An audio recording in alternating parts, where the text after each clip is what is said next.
Well, hey there. It's my Nerd World. Welcome to it. I'm glad you're here. A Star Wars podcast. On the show this week, we're going to defend the Rise of Skywalker a little bit. Dave Rubin has written an article. There's an article written about this interview with Dave Rubin, and we're going to talk a little bit about it and the importance of making sure that if you are going to critique criticism, do your due diligence, which I did last night.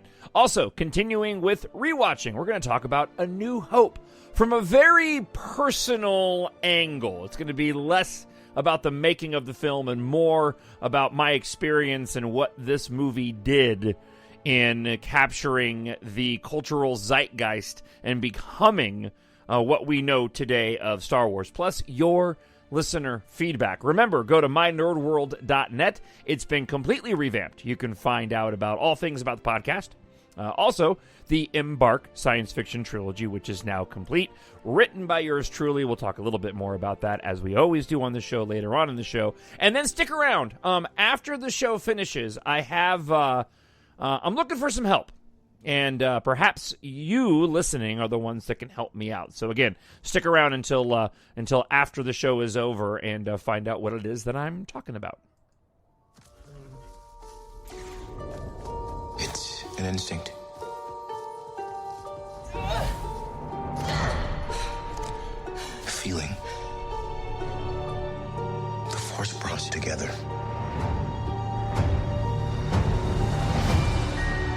We're not alone. Good people will fight if we lead them. People keep telling me they know me. No one does. But I do.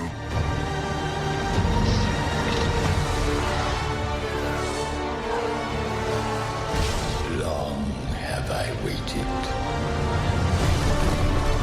And now, you're coming together.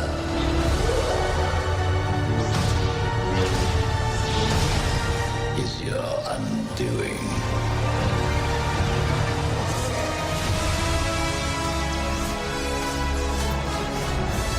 Confronting fear is the destiny of a Jedi.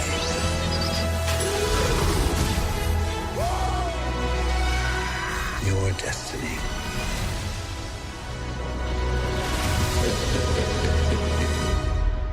The Force will be with you. Always.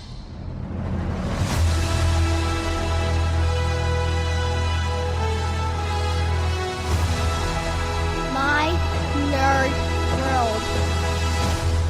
I hope that you are healthy. I hope that you are well. And thank you so much for checking out My Nerd World, a Star Wars podcast. And I am your host, Jon Justice. I've struggled isn't the right word, but the show has shifted and moved around a bit over the course of the past 4 years or so. And I've tried to do different things with the show. And for the time being, I'm really going to approach the show the way that I did when I first started doing it pre The Force Awakens. I've done video versions of the show, which I will eventually get back to doing once there's more visuals to show. Right now, there just isn't with the lack of movies in production right now and not having anything with regard to the live action TV shows to focus on. And look, quite honestly, the interest around Star Wars is we're at a lull right now. We've gotten past the sequel trilogy, and now we're kind of in this waiting phase as Star Wars goes into its whatever its next iteration is going to be, while we're waiting for these live action TV shows to arrive, while we're waiting for the 2022 movie. And there's an article here that gets kind of right to the heart of that. But I'm going to get the show back to, and I kind of have been doing that anyways. I had renamed it a while back to Positively Star Wars, and after about a month or so, I didn't really like the way that was working out, because not every show is going to be fully positive, and I don't want to. I'm generally a positive person when it comes to Star Wars, and this podcast and this show is about my love of Star Wars, and I just hope that people come and check it out. But I just decided that, you know what, in the off chance that on occasion I might get a little negative or get a little critical, it probably isn't fair to say it's positively Star Wars and give off a false impression, even though most shows will be focused on positivity. So I'm just going to get back to that genuine joy that I have for that galaxy far, far away. And I'm so appreciative of you who continue to write in and listen every single week. So I guess all of that is to say, if the show seems a little bit more loose than maybe it has been in the past 2 years or so, that's the reason why. I really want to get back to just being genuine about my love of Star Wars. And as an example of that, I sat down, and there was a very specific reason why, apart from wanting to watch it. I sat down and watched The Rise of Skywalker last night. And if you listen to the show for any length of time, you know that I have a very sort of particular weekend schedule. On Fridays we get pizza, and the wife and I sit down and watch a movie. Sometimes we do a double feature, but often we'll watch one together, and then she'll pitch off and go do something else, and then I'll watch something on my own. And last night I had the perfect time frame to sneak in an entire viewing of The Rise of Skywalker, because it's a longer film like The Last Jedi, and oftentimes on Friday nights I get tired and I need to go to bed early. Now, I did this as a bit of research, and I'm glad that I did. But before I get to that particular reason, I just want to say it was such an enjoyable experience again, because I really, as I've talked about, I love this film, but putting the phone away and turning the lights off and just allowing yourself to be engrossed in the entertainment part of it, even though I've seen this movie, close to 20 or 30 times. The wife and I were trying to work out last night. I just had such a great time. And especially during a time that we're in the world right now, and that's all that I'm going to say about what's going on in the world. This is about Star Wars. But during this particular time in the world right now and in America, that was one of the best 2.5 hours that I'd had in a couple of weeks. So one of the reasons why I sat down to watch The Rise of Skywalker, before we get into the rewatching of A New Hope, but one of the reasons why I sat down was because I found this article. I was going to do the show yesterday, and then day got ahead of me and got away from me, and I decided to wait until Saturday morning. And I'm glad that I did, because I came across this article, Geek's Guide to the Galaxy. Now, the headline is, "Where does the Star Wars galaxy go from here?" Now, I read through this, and this is one person's opinion, and I'll state up front, entertainment is subjective, right? I do take issue, though, when some people make criticisms of films that just don't line up. Like, I'm fine if you don't like it. It's cool if you don't like a movie. I didn't make it. You can like whatever you want to like. But if you're going to go the route of specific criticism, then I would hope you're going to be accurate in that criticism. And I didn't think that there was some critiques in this article that I'll share with you. I didn't think they were accurate. I was like, that's not true. That's not right at all. So I'm like, you know what? I haven't watched The Rise of Skywalker for about 2 weeks. I'm gonna sit down and watch it, and I'm gonna find out whether or not this is true. I'm gonna take some notes and do some fact searching. I'm gonna Star Wars snope it, and I actually found out that I was wrong, kind of. So let's get into it. Dave Rubin is the host of the talk show The Rubin Report. Is a lifelong science fiction fan whose favorite films include Contact, The Matrix, and Total Recall. But the Star Wars franchise has always held a special place in his heart. Rubin says in episode 416 of the Geek's Guide to the Galaxy podcast, pretty much every Halloween I'm going as a Star Wars character. I don't remember the last Halloween that I didn't. I was Kylo Ren this year, I was Obi-Wan last year, and I think I was Anakin before that. However, Rubin was very disappointed with the most recent Star Wars trilogy, particularly its middle installment, The Last Jedi. Okay, so now you know where we're heading. So, this is what he says in the podcast. They didn't even write the 3 stories out, so each director sort of had their own crack at it. He says, so J.J. Abrams writes something for The Force Awakens. Rian Johnson basically completely aborted it in The Last Jedi, and then they bring back J.J., and he has to just fix the whole thing. And that's why The Rise of Skywalker, even though it was fine, feels like a race.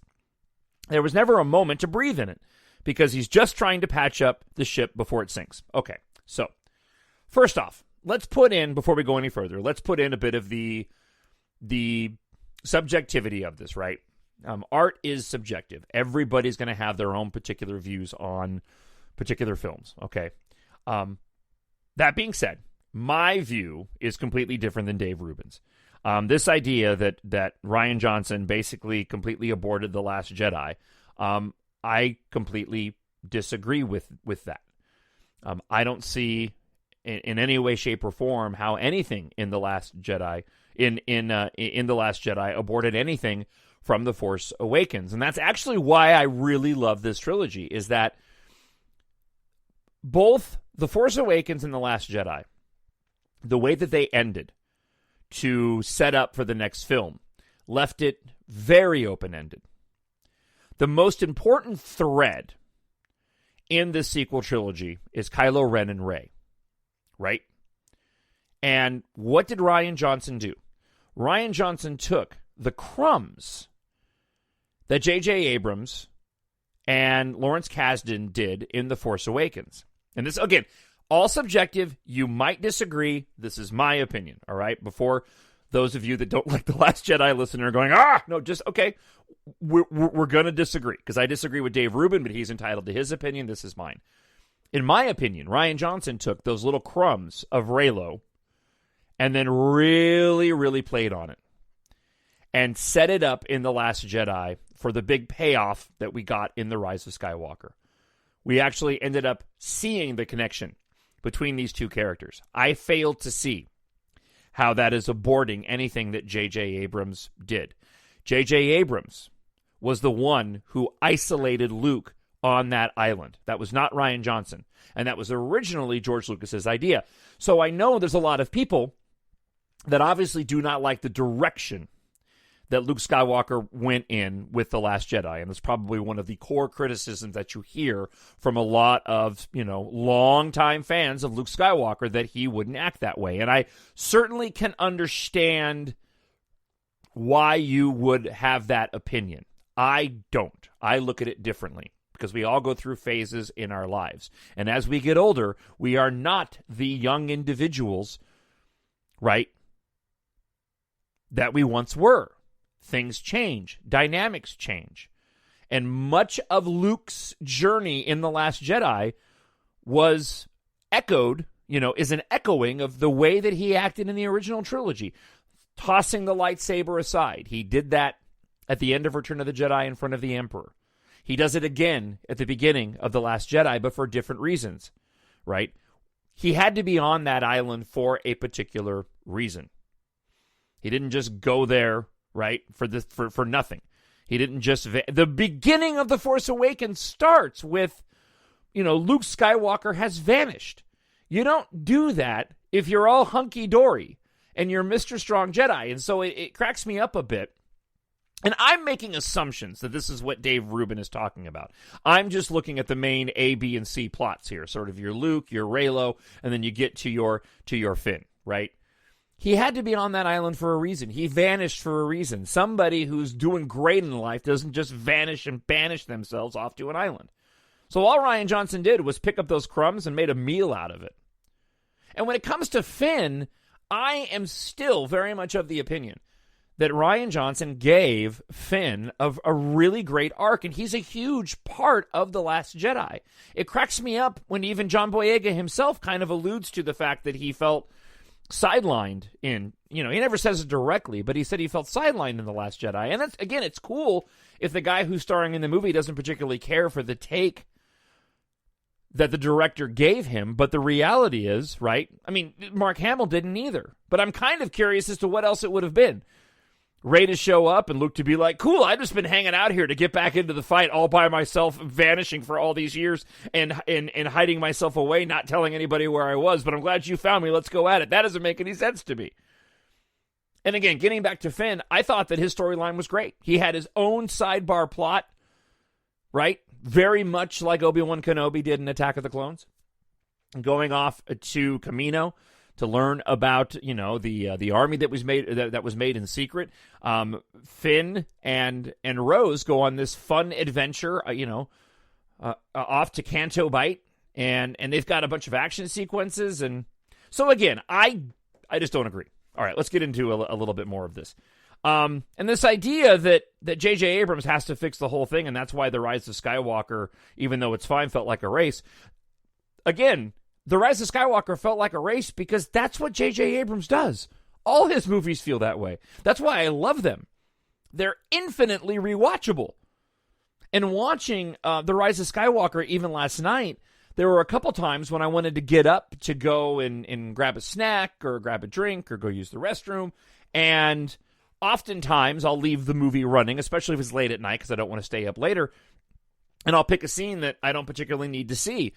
I can't do that with with The Rise of Skywalker because I want to see every single scene in that film. So it actually took me, a solid 2.5 hours to watch it because I kept pausing it to go do a couple other things while I was watching it because I didn't want to miss any moment of the film. That's how much that I enjoy it.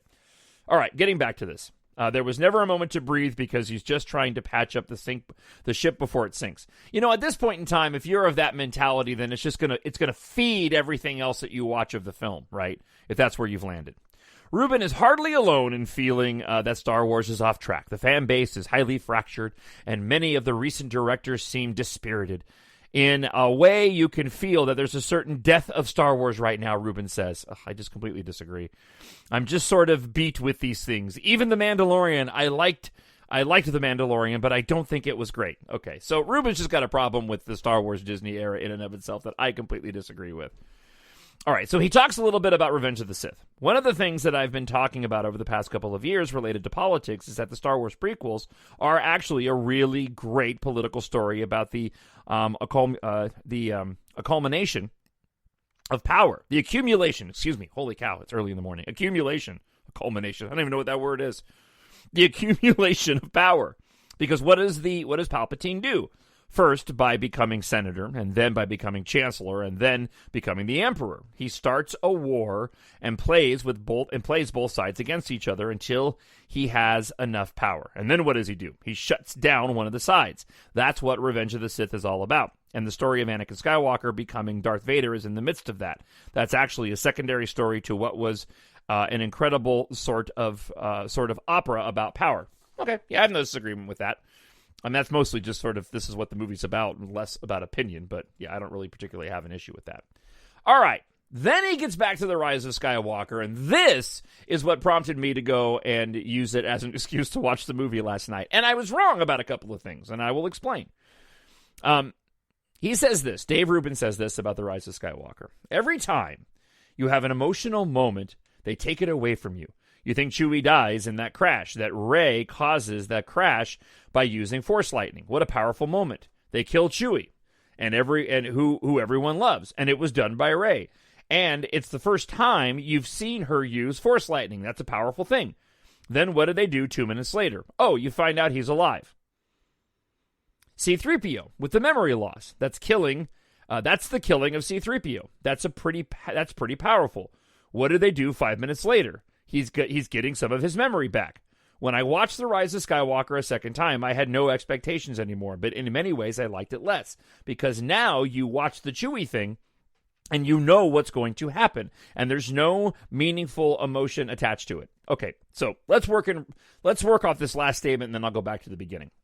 You know what's going to happen. Well, of course you know what's going to happen. You saw the movie already.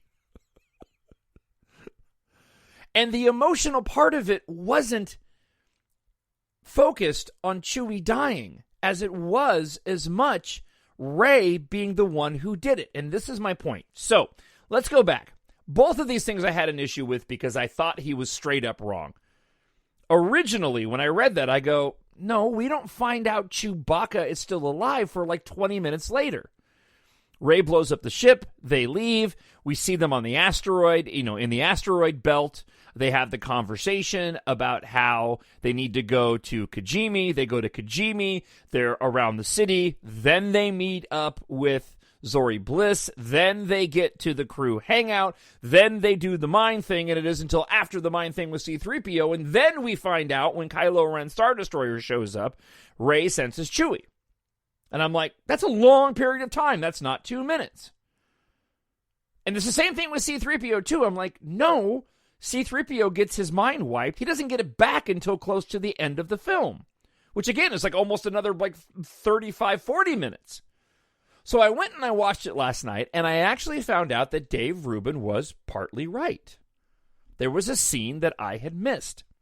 Right after Rey blows up the First Order transport with Kylo Ren on Pisana, when they leave, okay, we get a scene with the Legion General Pryde and Hux and Chewbacca being brought on board that Star Destroyer. And it is almost exactly 2 minutes after he dies. Here's the interesting thing, though. Okay, so while he's right, and it does take that emotion away from the audience, the truth of the matter is, the audience, I think, would have been really, really upset moving forward to find out that Chewie was actually dead. Not to mention the fact that if you've watched any of the trailers, you know that the scenes that have taken place in the trailer hadn't happened yet, and so clearly he's going to be alive. So from a marketing standpoint, it's obvious that Chewbacca is still going to be alive. I think that it was a very smart thing with what J.J. Abrams and Chris Terrio did, because the use of the Force lightning by Rey had to have some weight and significance. Nobody really would have cared had Rey discovered that she had Force lightning and she blew up a First Order transport filled with a bunch of First Order troopers. Who gives a rip? Why would she care? She'll be like, oh, hey, that was interesting. I just blew up a transport and a bunch of bad guys. I didn't know I could do that with lightning. Cool. It takes on a completely different meaning when, for our heroes, Rey believes that she actually killed Chewbacca, which makes them getting him back all the more important. It was emotional. It was emotional for our heroes. And now we, as an audience, know and have to wait and find out, oh my gosh, Chewie is still alive. Now there's further motivation for us viewers to hope that the heroes are going to find out. How are they going to find out Chewie's alive? Now he's stuck on the transport. Now, getting to C-3PO and the mind wipe, I think that Dave Rubin was a little... And again, I'm being nitpicky here, and this is why I sort of preface the show this week, because I just get personally annoyed at lame criticism. It's as if individuals can't just say, I just didn't care for it.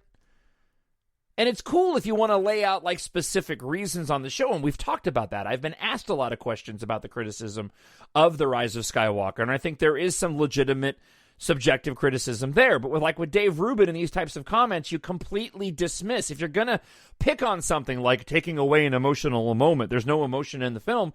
No, you're just ignoring the actual other aspects of the film that are more important than the things that you picked up on in trying to justify why you didn't like it. The C-3PO mind wipe. There was never, ever, ever any inclination or any indication, is probably a better word, that wiping his mind was going to kill C-3PO. We just knew he was going to lose his mind. I don't think anybody expected that when they did the mind wipe so he could actually say what was on the Sith dagger, that it was going to kill him outright. And he doesn't get his memory back until the end of the film. Dave Rubin's right. Within about 2 minutes of the mind wipe and him telling everybody that only this blade tells, he does come back to life, and there's the funny little moment of him introducing himself to everybody, and Poe goes, that's going to be a problem. So again, for that, the emotional moment isn't taken away. The emotional moment was that little point in time where C-3PO goes, I'm going to miss all of my friends. I'm going to miss seeing you guys because I'm not going to have any memory of you anymore. And let's talk a little bit about the emotions in The Rise of Skywalker, right? Rey finding out that she's a Palpatine. That's emotional. Rey actually using the Force lightning. That's emotional. Kylo crushing the Wayfinder. That's emotional. Ben Solo and his time with Han Solo. That's emotional, right? The entire finale, Palpatine, Rey, and Ben, leading to Ben transforming himself into the Force after giving up his life for Rey. That's emotional. Down to the very end of the film, to Rey going to Tatooine. That's emotional. So again, you get into this, right? And what he says, when I watched The Rise of Skywalker, a second time, I had no expectations anymore. But in many ways, I liked it less because now you watch the Chewie thing, you know what's going to happen. There's no meaningful emotion attached to it, right? Emotion is a powerful thing. It's pretty awful. What do they do 5 minutes later? He gets his memory back. So, again, that's about as negative and critical as I'm going to get on the show.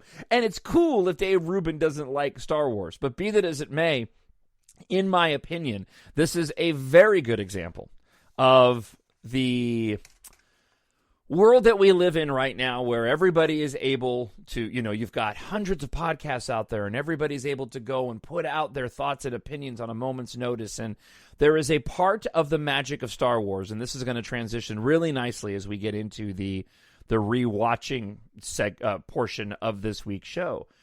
There's a certain magic and love of Star Wars that gets diluted and lost within the core fandom. And I'm actually jealous of the casual fans, because I think the casual fans don't care.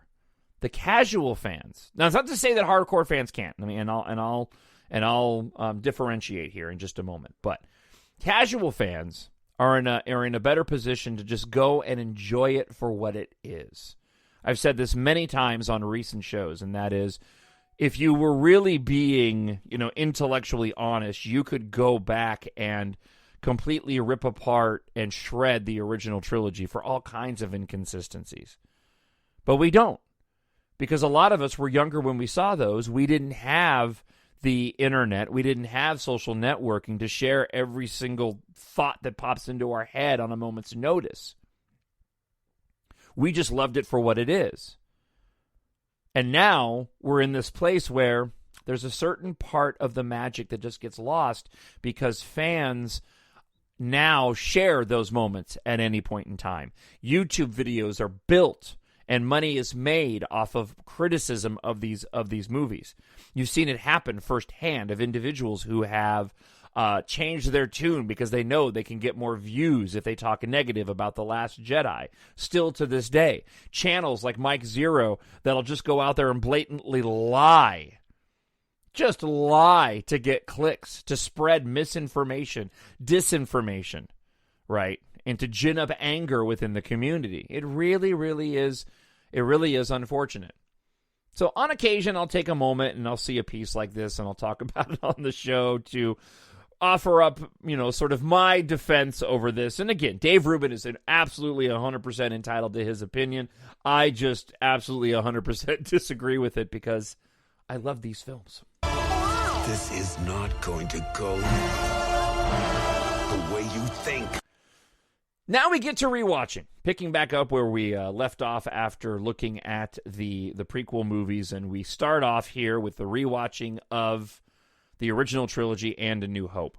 I'm going to treat this rewatching series, doing that thing with my fingers, a little bit differently than I did the prequels. With the prequels, I really got into a bit more details about the making of the film and the marketing of the film and the box office returns. I'm not going to do that with the original trilogy because the original trilogy, we, for the most part, I think all of us know just a ton about, especially A New Hope, right? There's been so much discussion throughout these 40-plus years when it comes to A New Hope that for me to go over any ground on that movie when it comes to the making of or the box office just kind of seems unnecessary. Instead, I'm going to do what I did when I first started this podcast and just talk about my love of the film and what it meant to me as a kid and why it's still such a unique and special movie, right?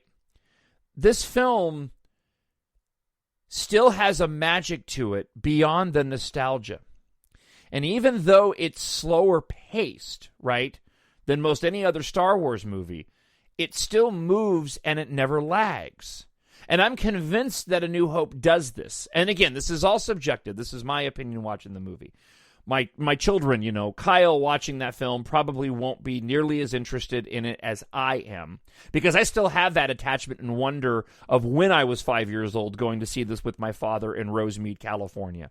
And remembering the Death Star trench run and still sitting in that tiny, tiny theater, right? I was super young. I don't remember much, but there was just little moments driving to the theater, not knowing what we were going to see, walking into the theater. I remember a little bit, and this could be my mind playing tricks on me, but I remember a little bit of the theater itself, and it was that sort of slightly inclined theater seating, not the stadium seating that we're so used to seeing now, and more of a square-ish movie screen than the massive ones that we see today.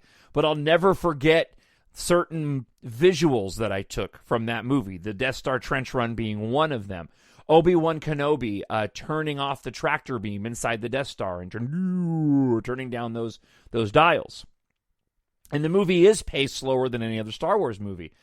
Yet it still moves, it never lags, and I believe that it's because the special effect limitations at the time and the desire to keep the movie at 2 hours meant that each scene needed to serve a purpose and move things forward, even if the scenes were slower in their pace, right?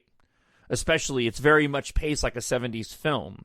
If you've watched any of the documentaries, you know that Lucas had a longer cut that just didn't flow right, and so he brought in 2 individuals to do the edit on the movie, and those 2 guys ended up winning Oscars for their amazing job on the film, and they talked at length about how they went down to the final frame of many shots, even having to rock back a few shots back and forth, like to get the Tusken Raider when he's attacking Luke Skywalker on Tatooine, and he's got his gaffy stick in his hand.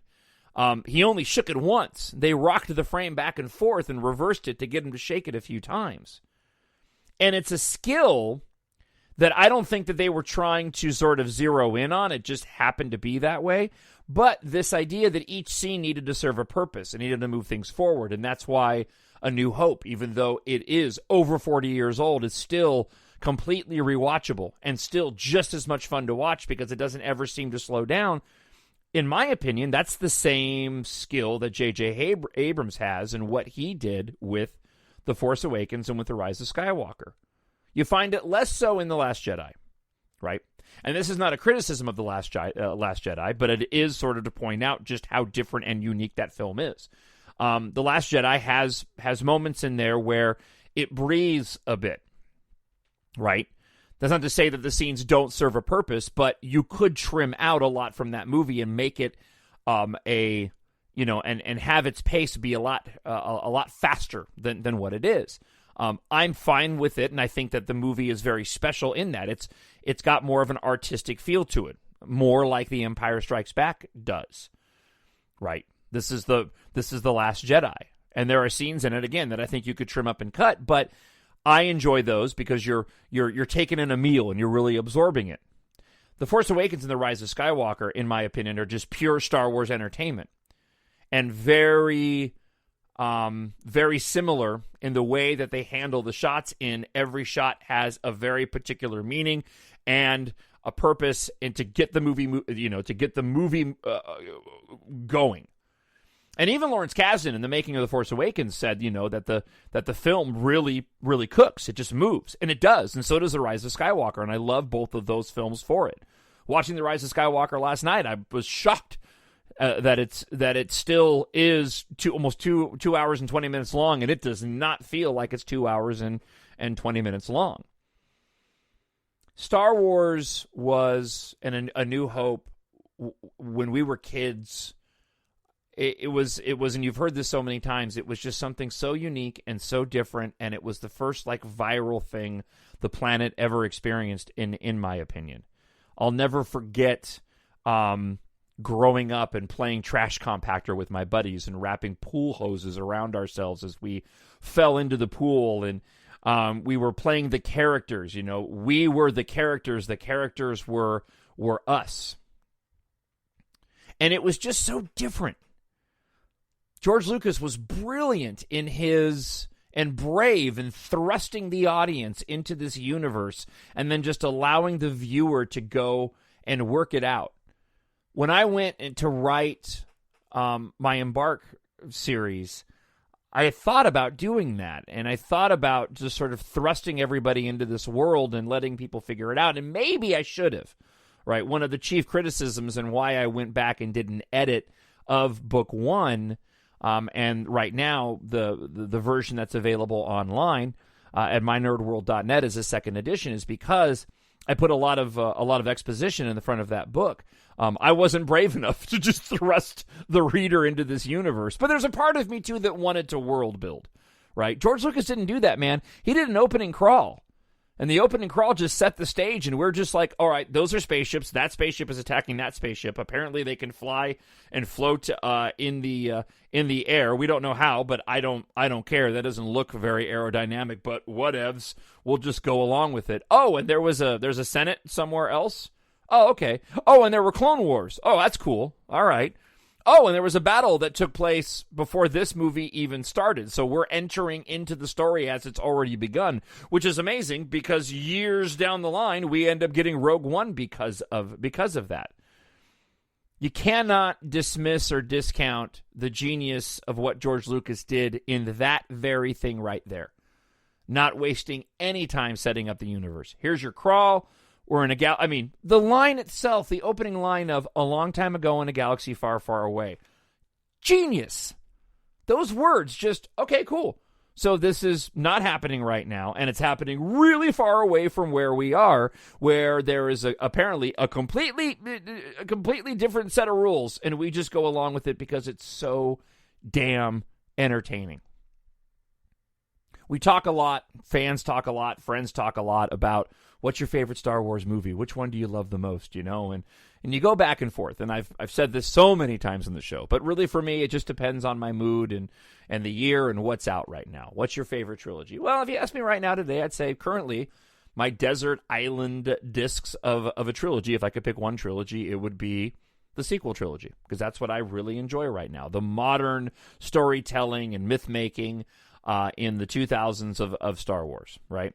And there's a lot of different reasons for that. I've lived with the prequels and the original trilogy for a lot longer, so the sequel trilogy is much, is more fresh to me and more enjoyable right now. Another 20 years from now, I might go and feel differently. You ask me, what's your favorite original trilogy, Star Wars film? And I'll probably say, like a lot of people, The Empire Strikes Back. But then again, you think about A New Hope and you go, man, just A New Hope was the one that started it all. And it's still to this day, at 47 years old, all these years later, when I sit down to watch that first one, right, the opening crawl on all the films, right, it gets you. And it was even watching The Rise of Skywalker last night in the opening crawl, I just got this big old smile on my face, a smile that I desperately needed at the time. But when I go and watch A New Hope, I still get all the same nostalgic feels. The blaring of the orchestra as the yellow logo pops up, and then the opening crawl scrolls up to that opening shot, and that whole movie just sends me back to the movie theater as a kid. Sends me back to that place in time when I was collecting Star Wars figures, and I'm looking at them right now in my cabinet. Just amazing. So great, right? Just so great. TalkShowNerd at gmail.com. That is the email address if you want to comment. Next week, we'll get into The Empire Strikes Back. We did do an Empire Strikes Back episode recently with the 40-year anniversary of the film. But we'll do something a little bit more nostalgic and cover a few points that we didn't cover on that show a couple of weeks ago. So we'll get to that, and then Return of the Jedi, which I'm actually looking forward to covering. As I've said, probably at the moment my least favorite Star Wars movie, but my opinion has been changing on that, and I'll talk a little bit more about that when we get to that particular episode. But again, leave a comment on YouTube if you're watching there, or TalkShowNerd at gmail.com. I need someone to show me my place in all this. Which brings us to listener feedback this week. And we'll start off with Cortana, whose name I absolutely love. And now we got a last name. I don't know. She didn't give me permission to say the last name, so I'm just going to stick with Cortana. Hi, John. Thank you so much for using my listener feedback for an episode. I really appreciate it. And yes, you pronounced my name right. I would be really honored if you put it in one of your EMBARK stories, which I promise I will get around to reading soon. Yeah, Cortana, go do that. I'm not going to put your name in one of my books until you read my stories.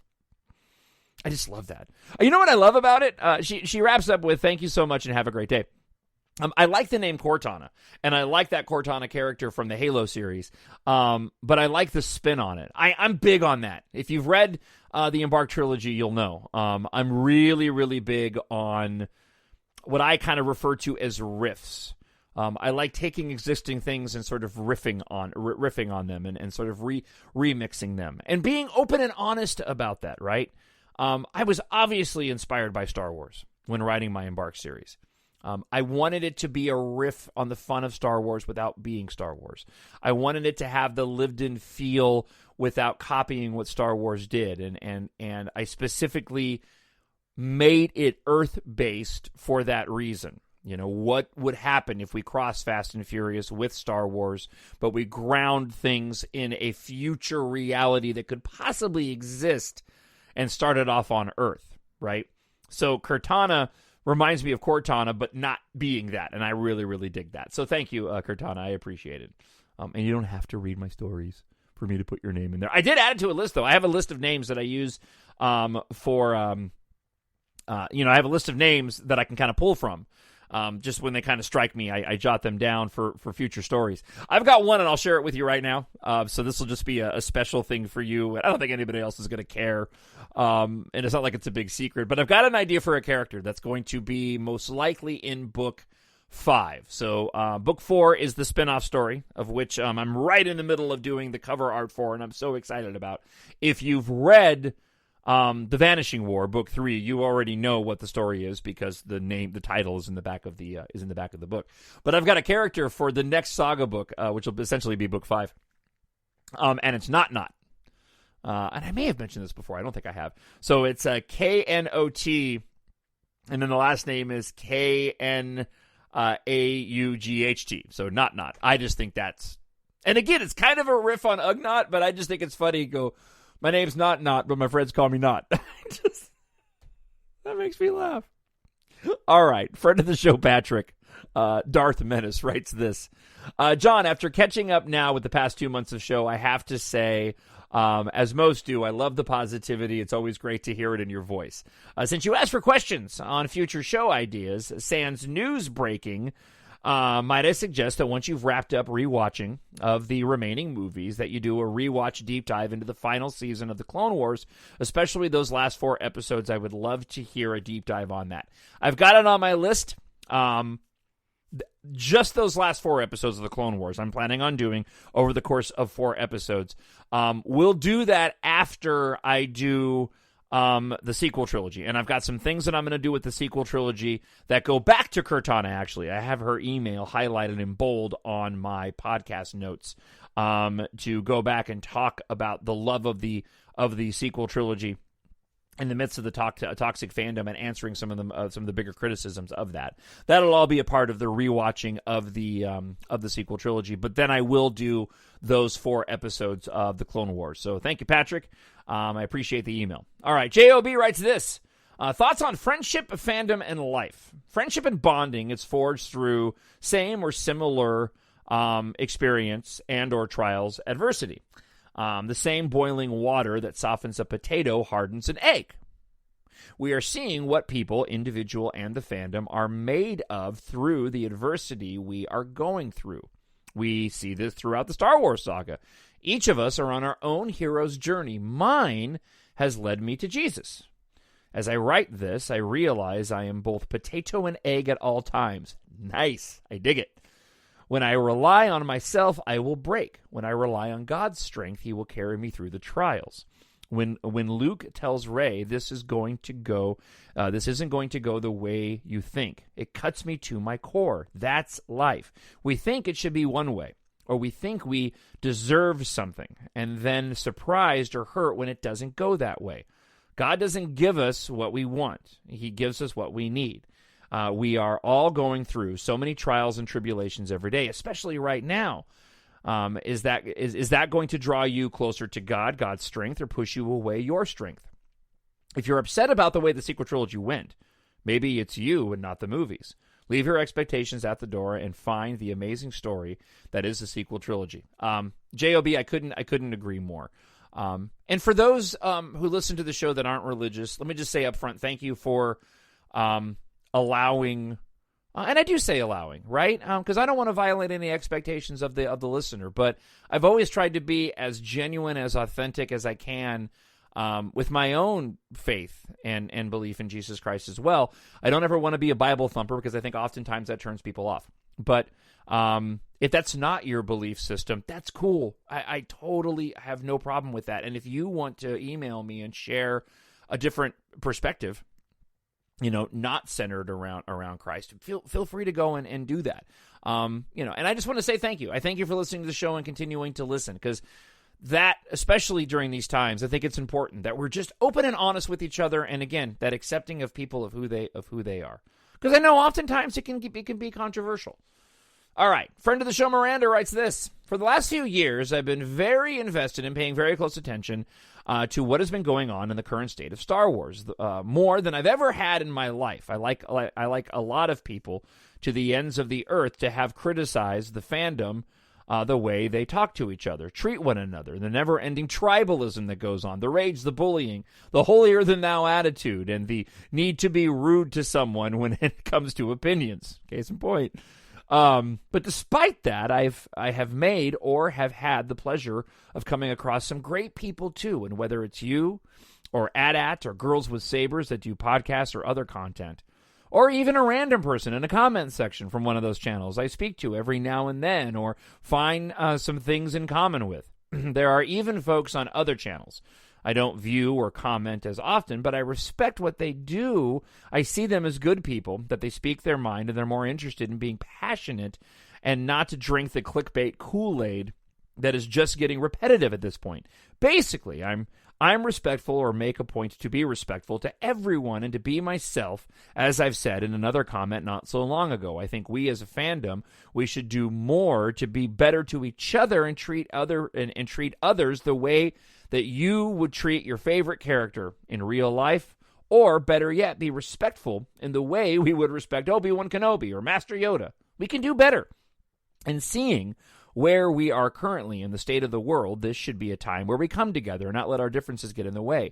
We have a long way to go. Some fans will change over time, or at least calm down a bit and say some may not change.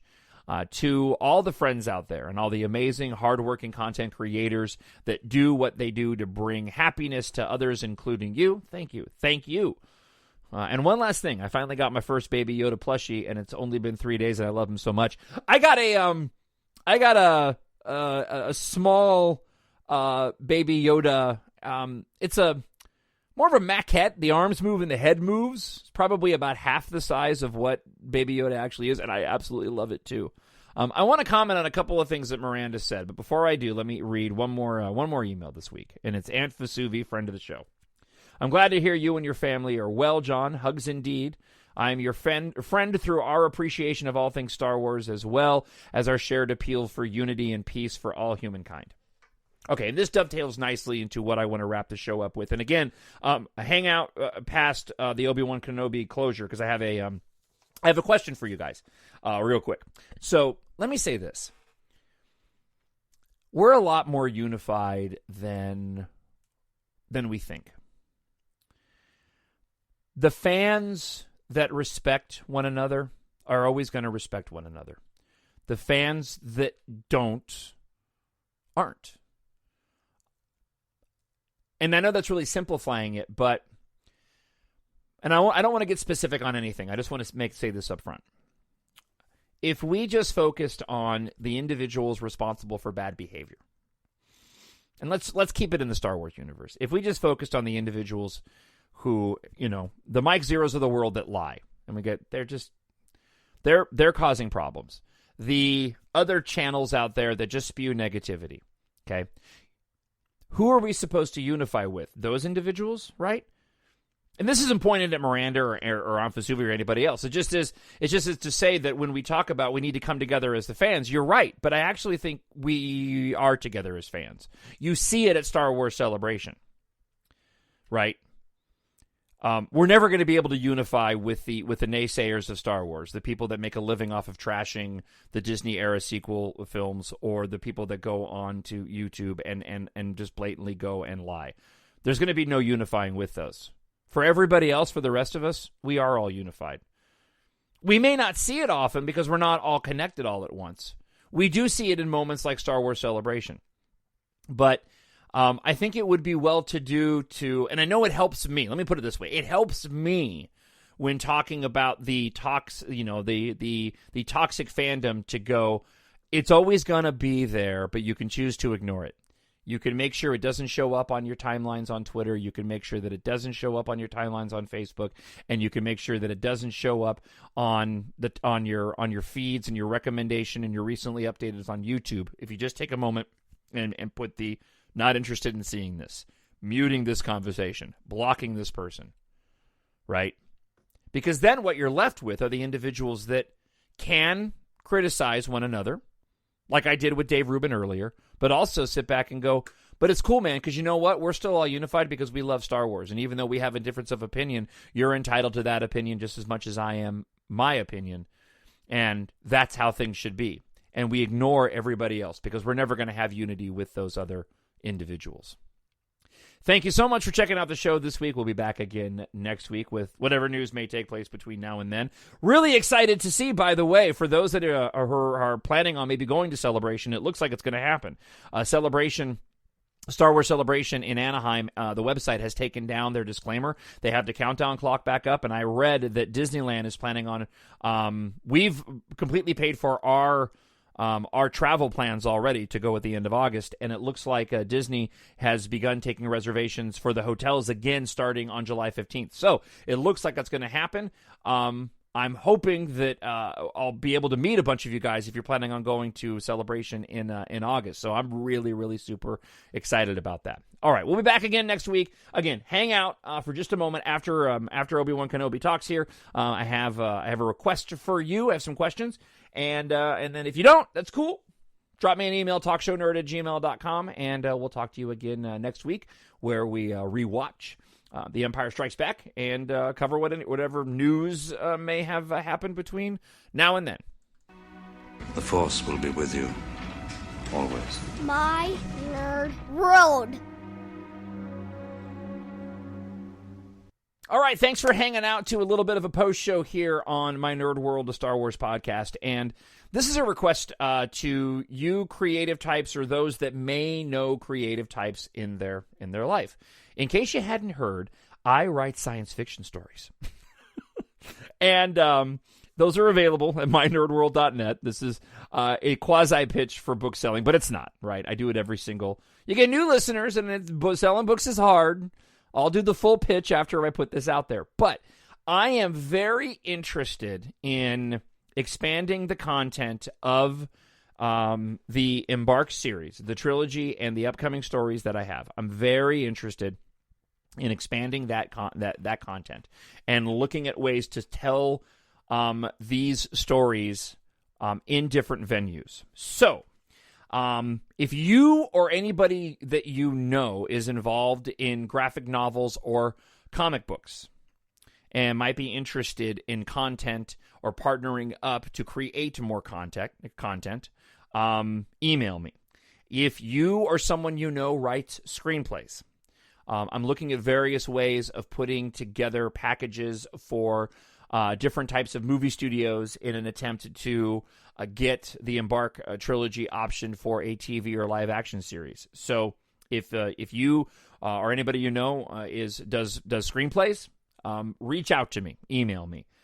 Audio dramas. I know I do the audiobook, but if there's anybody out there that is interested in taking what I've done and adding things to it, maybe partnering up for a book in the future where we can add. I'd love to do a fully produced version of the books. It's just incredibly time-consuming. Right now, I'm still in the process of editing the audiobook for The Vanishing War, and I'm a couple of weeks behind because it just takes so long. I did a test run on the first EMBARK book of adding some sound effects in and doing a larger produced version of the audiobook for book one. But the sample alone of like a half a chapter was just incredibly time-consuming. And if this were my full-time job, which it is not, because I love my full-time job in radio, because it affords me the opportunity to do this, I just don't have the time to do it. Also, if you're an artist and you want some of your art showcased, I will put this up on mynerdworld.net. But if you wanted to do, any art of any of the characters as you envision them, or even the vehicles, even though we have, we have art of the vehicles, which is available, and concept art is also available at mynerdworld.net. I'd be more than happy to go and showcase anything that you wanted to make and put it up there. Not that it's going to get like a ton of views, but you could get a little bit of exposure. I'm just looking at ways to take this trilogy and the stories that I'm writing into different avenues and venues, and trying to, in an attempt to get the story out there and to see maybe this plays differently. Maybe in a graphic novel form, EMBARK works really well. Maybe there is somebody who's out there who's doing short films and wants some content to go and shoot. So, with all that, email me, talkshownerd@gmail.com. I'm looking for collaborators and individuals who have read the books, enjoyed the books, and go, you know what, I do this, and maybe we could partner up with something when it comes to this and EMBARK. TalkShowNerd@gmail.com. And, of course, if you haven't picked up the books yet, you can get them at Amazon. Search for Jon, Jon Justice, or you can link to it right there on the homepage at mynerdworld.net. And lastly, need reviews? Actually, not lastly, two different things. I still need reviews. So if you read the stories, any of them, if you've enjoyed them, please take a moment, because you can only leave reviews if you purchase the book. Please take a moment and go to Amazon. Not purchase a copy of the book, but go into your account and leave a positive review of any of the 3 books. I could really, really use your help. And lastly, if you're not on the mailing list, it is free to join. It is just about the EMBARK stories and My Nerd World podcasts and the content that gets created with My Nerd World. No spam involved, no advertising. If you're not already on the mailing list, just email me, talkshownerd@gmail.com, and say, I'd like to be on the mailing list, and I will include you. I don't send emails out very much, maybe once a month, if that, especially when there's a new book coming out. But I'm trying to build that email list for the future novels that I write, and I don't have nearly enough names yet. So email me, talkshownerd@gmail.com. All right. Thanks for hanging out for this little post show. I hope you have a fantastic week and you're safe, and things get better for everybody, right? Talk to you guys again next week. Bye. My Nerd World.